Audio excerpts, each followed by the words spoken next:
안녕하세요. 영국에 있는 이건입니다. 자, 방금 전에 이제 저는 런던으로 돌아왔습니다. 토트넘과 뉴캐슬과 토트넘의 경기를 현장에서 취재를 하고 기차를 타고 다시 런던으로 돌아왔습니다.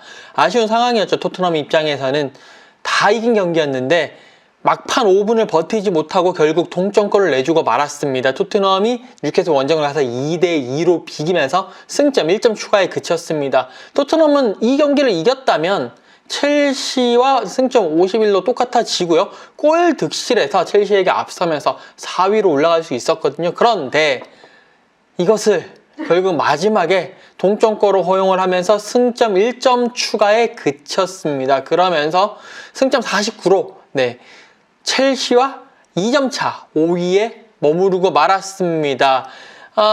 첼시가 계속 잘 나가다가 웨스트브로미치에게 2대5로 졌거든요. 그리고 또 첼시는 이제 챔피언스리그 8강도 치러야 되고 빡빡한 일정이기 때문에 그 패배 이후에 만약에 토트넘이 승리를 하면서 4위까지 올라간다면 첼시가 받는 압박감이랄까 이런 것들이 상당히 부담이 컸었을 겁니다. 그런데 그것을 토트넘이 기회를 살리지 못하면서 결국 2대2 아쉬운 승점 1점에 그쳤습니다. 근데 이제 경기가 끝나고 난 다음에 조금 시끄럽고 약간 논란이 되고 약간 조금 아쉬운 발언이 나왔어요. 바로 무리뉴 감독의 경기 후 기자회견에서 나온 그런 발언인데요.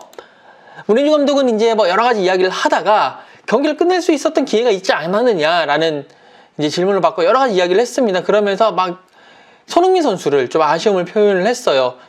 나는 왜 손흥민이 볼을 컨트롤한 뒤에 슈팅을 그때 했었어요. 골을 넣었어야 했다. 근데 그때 골을 넣지 않고 어시스트를 하려고 했는지 도저히 모르겠다. I don't know 라고 이야기를 했거든요. 그러면서 물론 이제 그 이후에 해리 케인이 골대를 맞춘 장면도 있었고 라멜라가 심플 패스를 넣었어야 되는데 그것도 못했다. 이런 장면들도 하긴 했습니다만 우리 또 한국 팬들, 특히 손흥민 선수 팬들에게 다가오는 부분은 무리뉴 감독이 그 부분을 이야기한 것이 가장 조금 아쉽고 조금 좀 당혹스럽다라고 볼 수가 있겠죠. 그렇기 때문에 이 부분이 조금 논란이 되는데, 자, 그러면 과연 무리뉴 감독이 손흥민 선수를 지적했던 그 부분, 과연 손흥민 선수가 잘못했느냐 한번 따져볼 필요성이 있습니다. 일단 손흥민 선수 이날 벤치에서 출발을 했는데 후반전 시작과 동시에 이제 경기장에 들어갔죠. 그러면서 열심히 뛰었습니다. 무리뉴 감독이 바로 지적했던 부분은요, 후반 32분 상황이었어요. 한번 보시죠. 이선에서 패스가 이제 로빙 패스가 들어왔을 때 손흥민 선수가 이제 뒤쪽에 있다가 달려가면서 공간을 스스로 만들었고, 로빙 패스가 들어왔을 때 등을 지면서 패스를 잡는 그런 장면이었거든요. 이때 한번 그림을 한번 보세요. 손흥민 선수는 여기 받고 있고, 그때 손흥민 선수의 왼쪽에는 해리 케인 선수가 아예 수비가 없는 상황에 있었습니다. 그러면 이 상황에서 무리뉴 감독의 말대로 볼을 잡고 컨트롤을 해가지고 슈팅을 하는 게 맞았을까? 아니면 패스를 하는 게 맞았을까? 저는 100번 생각해봐도 이 상황에서는 해리 케인에게 패스를 하는 것이 정석이라고 생각을 합니다. 일단 손흥민 선수는 등을 지고 있었던 상황이었고요.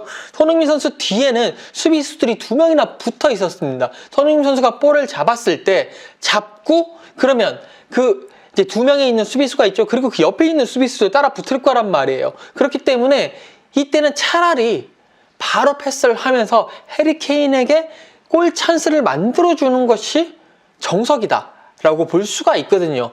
그런데 이 상황에 대해서 물론 이제 결과론적입니다만 그래도 무리뉴 감독은 왜 어시스트를 하려고 했는지 이해가 안 간다.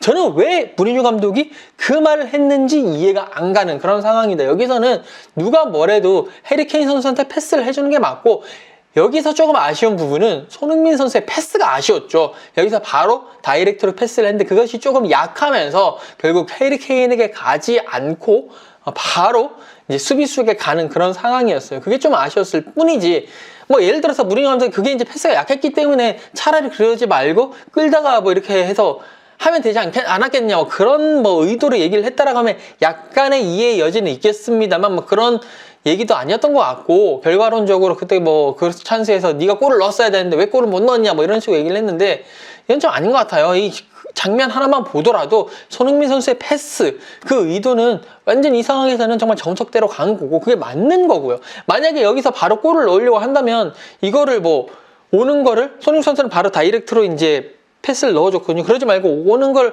거기서 잡고 레반도프스키처럼 바로 오른발로 터닝슛을 해서 후려 까면서 그렇게 가든지, 아니면 온 걸 툭 하고 뛰어가지고 오버헤드킥으로 가든지, 뭐 그런 거 아닌 이상은 쉽지가 않거든요. 그것보다는 보다 완벽한 찬스에 있는 해리 케인 선수에게 패스를 해주는 것이 맞았다라고 저는 그렇게 생각을 하는데, 여러분들의 생각은 어떠신지 모르겠습니다. 저는 일단 그게 맞다고 생각하는데, 조금 무리뉴 감독의 그 발언은 조금 아쉽지 않았나. 물론 뭐 경기에 져가지고 좀 아쉬운 건 있지만 그 발언은 좀 진짜 좀 잘못하지 않았나라는 생각을 하게 됩니다. 자, 그리고 이제 다시 한 번 더 말씀을 드리지만 가장 아쉬웠던 장면이 이 장면이에요. 라멜라 선수의 이 터치가 한 번 더 있었던 이 장면. 네. 뉴캐슬이 코너킥을 하다가 볼이 이제 딱 떨구고 그걸 손흥민 선수가 잡아냈거든요. 로셀 선수가 이제 슬라이딩 하면서 볼을 멈춘 걸 손흥민 선수가 잡아내고 달려가면서 바로 같이 뛰고 있던 라멜라에게 패스를 했습니다. 두 선수 라멜라도 열심히 뛰고 손흥민 선수 열심히 뛰고 뒤에는 해리 케인도 뛰고 있었죠. 손흥민 선수 이 장면을 보면 뒤에서 뛰는데 자기를 이제 마크하는 수비수보다 훨씬 더 앞쪽으로 갔어요. 좀 더 앞쪽으로 갔는데 이 장면 윗그림에서 이 장면에서 라멜라 선수가 한 번 더 치지 않고 왼발 쪽으로 왔거든요. 이때 지금 보면 이 장면에서 왼발이 갔었을 때 한 번 더 치지 않고 패스를 내줬다면, 그럼 손흥민 선수가 잡고 거기서 다시 패스를 리턴을 주든지, 아마 리턴을 줬을 거예요. 손흥민 선수의 그런 플레이 스타일 상이라면 그렇게 하면서 좀 더 좋은 그런 찬스를 만들 수 있었는데, 라멜라 선수의 그 결정 하나, 거기서 한 번 더 터치를 했던 것이, 그 터치가 좀 길었어요. 그러면서 수비수가 압박을 했고, 물론 이제 라멜라 선수가 그러면서 볼은 잘 간수를 했습니다만, 다시 그 케인에게 내주고 케인의 슈팅 골대를 맞추긴 했습니다만, 그래도 여기서 그 직전에 한 번 더 치기 전에 손흥민 선수가 패스를 넣어줬었다라면 더 좋은 찬스가 나오지 않았겠느냐. 그러면 정말 무리뉴 감독이 얘기했던 대로 킬 더 게임 할 수 있는 그런 찬스가 나왔을 건데, 이 장면을 좀 더 얘기를 했었어야 되는데, 그 윗장면, 그러니까 손흥민 선수가 패스를 준 장면은 다시 돌려봐도 아마 무리뉴 감독도 아차 싶었을 겁니다. 그 장면은 패스를 주는 게 맞는데, 아예 패스가 좀 아쉬웠다라고 얘기를 했었으면 이해를 가겠는데, 그렇게 얘기하는 거는 조금 저도 제가 좀 왜 그렇게 얘기했는지 이해가 안 갈 정도로, 물론 이제 무리뉴 감독이 저보다 훨씬 더 축구도 많이 알고 하니까 뭐 더 전문가니까 네, 뭐 그렇게 얘기하는 걸 존중을 해줍니다만, 저는 이 무리뉴 감독의 그런 발언이 조금 아쉽다, 네, 라고 아쉬움의 마음을 금할 길이 없습니다. 자, 네, 여기까지 네, 이 장면 하나만 놓고 네, 말씀을 드렸고요. 네, 여기까지입니다. 네, 좀 저도 왕복 거의 한 7시간 6시간 갔다 왔는데 조금 아쉽네요. 전체적으로 아쉬운데 어떡하겠습니까? 그래도 아직까지 토트넘 입장에서는 승점 2점 차기 때문에 아직 좀 경기가 남아있기 때문에 아직까지 도전해볼 만한 네, 그런 시간이 있고요. 계속 아직이라는 말씀을 많이 드렸는데, 그 아직까지라는 것이 다음번 경기에서는 네, 더 이상 그런 얘기가 안 나왔으면 좋겠습니다. 그게 맨유와의 경기이긴 한데 네, 어쨌든 그렇다는 말씀을 드리면서 저는 물러가도록 하겠습니다. 지금까지 영국에서 이건희였습니다. 감사합니다.